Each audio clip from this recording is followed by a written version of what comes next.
On est tous des statues. Est-ce que tu connais ce concept? J'ai envie de te le partager, il est très important de voir un peu ce qui se cache derrière tout ça. Quand tu vois une statue de Jean Jaurès, par exemple, sur la place de ta ville, tu aperçois certainement une personne plutôt forte, robuste physiquement, assez affirmée, avec un regard lointain et plutôt un visage assez ferme qui démontre une certaine conviction et une envie d'aller de l'avant, un côté leader. Ça, c'est ma perception. Peut-être que quand tu vois Jean Jaurès sur la place de ta ville ou de ton village, tu as une autre perception de ce qui t'inspire en termes de non-verbal, c'est-à-dire par sa gestuelle, sa posture, puisqu'il ne parle pas en l'occurrence en tant que statue. On est plus sur quelque chose, donc une lecture plutôt extérieure de signaux que quelque chose de verbal, puisqu'on ne l'a pas entendu parler. Eh bien, toi et moi, on est des statues pour les autres, c'est-à-dire que les personnes qui nous côtoient, qui nous connaissent très peu ou qui nous connaissent bien, ont une représentation de qui on est. Et cette statue, en fait, elle est désignée par notre construction au fur et à mesure de notre expérience, donc de notre identité et particulièrement de notre identité émotionnelle. La question, c'est de se poser, puisqu'on est conscient de ça, est-on content, est-on satisfait de notre statut ou est-on satisfait, en d'autres termes, de l'image perçue qu'on dégage, qu'on renvoie devant les autres et qu'on se renvoie finalement à nous-mêmes. Et on se rend compte que parfois, il y a une sacrée distorsion d'ailleurs entre l'image que je peux avoir de moi et l'image que les autres ont. Et comment ça se matérialise concrètement?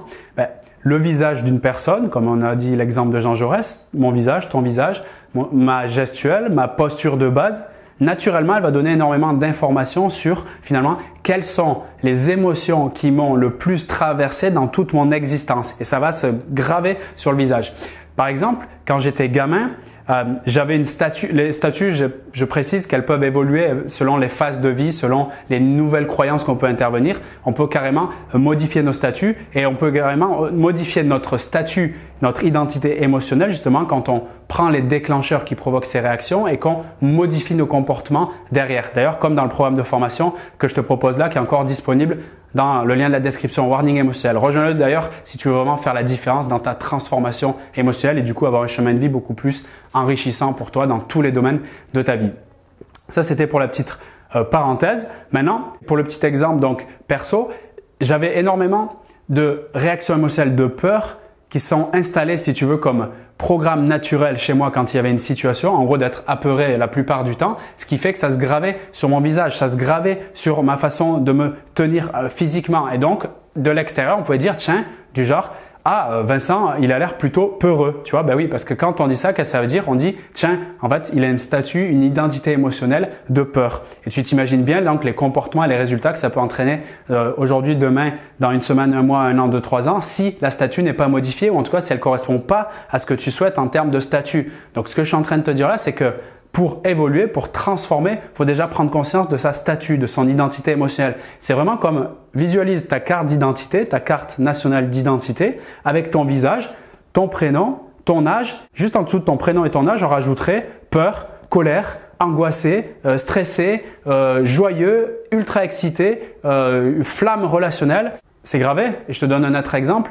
Il y a des personnes qui, dans leur expérience de vie, puis c'est toujours une histoire d'histoire justement et d'expérience de vie, à graver sur leur visage des expressions faciales neutres. C'est-à-dire que comme le visage, peu importe les émotions qui sont traversées à l'intérieur, colère, joie, excitation, etc., le visage, il bouge pas. On appelle ça d'ailleurs le syndrome du visage de marbre, c'est-à-dire ce visage impassible quoi qu'il arrive. Et dans ce genre de cas, par exemple, si tu côtoies une personne qui a ce visage impassible, peu importe les événements qui peuvent intervenir, tu sais que de l'extérieur, toi, tu vas avoir une perception et te dire, tiens, cette personne, en général, on dit, elles sont très peu empathiques. D'ailleurs, c'est un trait de personnalité du profil psychopathique. Ça ne veut pas dire qu'il est tueur en série, mais plutôt qu'il a des absences de peur, des absences d'empathie qui font que il a du mal à se mettre à la place des autres pour vivre ce qu'ils vivent. Et du coup, ça peut potentiellement, dans ce genre de cas, créer des troubles relationnels. Mais bon, on n'est pas là pour faire de l'histoire et de la psychologie.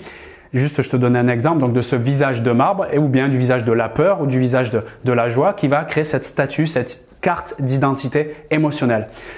Comment finalement on y parvient dans le long terme? Si tu veux que je te fasse un peu le déroulé, très simplement, au départ, on a tous en fait tous les jours des situations qui interviennent constamment. C'est non-stop, c'est-à-dire soit j'ai des pensées qui vont…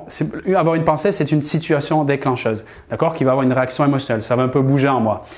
Il peut y avoir des événements aussi de l'extérieur, quelqu'un qui vient, qui dit « Monsieur, vous pouvez me donner l'heure s'il vous plaît ?» Tu vois, c'est une situation qui va déclencher une réaction. D'accord? Et en fait, ça, on en a constamment, tous les jours, depuis qu'on est petit. Ok? Et toutes ces situations déclencheuses de réactions donc émotionnelles vont nous dessiner qui on est vraiment. Et en gros, dans le schéma, si tu veux, dans l'histoire, là pour le coup, ça va faire une situation qui va déclencher une émotion, ça dure que quelques secondes, par exemple la joie. Cette émotion, si elle est renouvelée plusieurs fois par jour, eh bien elle va créer une humeur. C'est-à-dire que par exemple, si tu es au bureau et que tu as plein de situations qui te déclenchent des petites joies comme ça, eh bien quand typiquement, tu vas croiser quelqu'un au bureau, on va dire « Tiens, Hervé, il est vraiment joyeux aujourd'hui, il est de bonne humeur », comme on dit. Tu vois, cette phrase, il est de bonne humeur. Alors, derrière le mot « bonne », on peut mettre joyeux, excité, peu importe, mais dans le bonne, il y a une énergie positive, tu vois. Et après, donc, l'humeur qui va durer plutôt quelques heures, ça peut être une demi-journée, oui, on peut avoir plusieurs humeurs dans une journée, qui, je rappelle, sont une succession finalement d'émotions par rapport à des stimulations, des déclencheurs, donc des situations. Après, ça va se dégager comme des sentiments. Des sentiments, c'est que ça va plus remonter au mental et ça veut dire ça va être carrément des manières de fonctionner, des pensées récurrentes qui vont venir. Tu vois, on a des dizaines de milliers de pensées jour et dans les dizaines de milliers, il va en avoir plusieurs, je ne peux pas te dire combien, c'est pas ça l'idée, mais qui vont en tout cas créer vraiment une ambiance mentale, donc ce qu'on appelle un sentiment. Et là, par exemple, de l'extérieur, tu peux avoir des phrases du type « Ah, mais je le trouve plutôt joyeux ces derniers temps, Hervé ». Parce qu'il y a eu plusieurs réactions qui, petit à petit, lui ont créé finalement ce schéma de pensée nouveau que c'est plutôt quelqu'un qui est généralement en joie. Donc, ça va créer ce sentiment global de joie. Donc là, on commence à être sur plusieurs heures, plusieurs jours, voire plusieurs mois. Et après, ça peut se dévoiler du coup par traits de caractère, comme on pourra dire à l'inverse, ce type de phrase. Je sais pas ce qu'il a, Edouard, il est de mauvais caractère quand même. Il est caractériel, tu vois, ce genre de choses. Mais quand on commence à dire ça, c'est que c'est toujours pareil. La succession d'émotions, humeurs et sentiments qui va devenir carrément un trait de caractère, un trait de la personnalité d'une personne justement, d'un individu. Et à long terme, donc ça va devenir cette carte d'identité nationale, donc créer plus tard après le trait de caractère carrément l'identité de la personne. Pour te prendre un exemple, je ne sais pas qu'on connaît tous, et bien sûr là la perception que je vais avoir de l'identité que je vais citer, donc de la statue de la personne, c'est que la mienne, il y a 7 milliards ou plus de visions du monde, mais ça te laisse un indicateur. Par exemple, l'ancien président français Sarkozy, pour moi, sa statue, c'est quelqu'un qui est plutôt tendu. Pour moi, Mère Teresa, par exemple, c'est plus le côté zen, apaisé, tu vois. Et tu peux faire une liste comme ça et te dire directement quelle est la statue de cette personne, rien qu'à évoquer son nom. Et tu verras que tu vas citer finalement des sentiments, des émotions et sache que en fait, on fait exactement pareil pour toi de l'extérieur. Consciemment, comme on le fait maintenant en le disant ensemble, ou inconsciemment, c'est des informations que la personne perçoit de toi et c'est ce qui va faire qu'elle va être attirée ou non par toi. Donc la question clé pour maintenant que tu as compris ce concept de statut d'identité émotionnelle, c'est quelle est la question que je te propose de te poser à toi, quelle est la statue que j'ai actuellement, donc quelle est l'image perçue que j'ai à l'intérieur, à l'extérieur et est-ce que j'en suis satisfaite? Deuxième question. Si oui, génial, à fond tu peux te lancer et continuer. Sinon, quel statut je souhaite avoir? D'accord? On parle d'identité émotionnelle et après le comment y parvenir, c'est là que je peux intervenir pour t'aider, notamment avec le nouveau programme que je te propose actuellement, donc dans ces meilleures conditions, Warning émotionnel. Le but, c'est de transformer justement tes alertes émotionnelles, particulièrement celles qui sont vécues comme négatives, comme la peur, la colère, la tristesse, pour aller identifier finalement qu'est-ce qu'il y a d'important derrière et le modifier sur un plan mental. C'est sympa, mais c'est insuffisant aussi sur le plan neuro-émotionnel, c'est-à-dire de complètement modifier tes comportements par rapport à ce type de situation, particulièrement si elles sont récurrentes, pour avoir des comportements beaucoup plus alignés avec ce qui est important pour toi, ce que j'appelle ce nuage invisible qui est au-dessus de nous, donc nos valeurs, nos besoins, nos objectifs, et du coup créer une vie complètement harmonieuse. Et ça peut commencer tout de suite, c'est ça la magie du truc, c'est qu'il n'est pas obligé d'aller faire un tour dans l'histoire pendant des années pour voir qu'est-ce qui allait pas. Il suffit juste de prendre l'identification avec précision, je te montrerai exactement quoi en faire, du point déclencheur de la réaction émotionnelle et de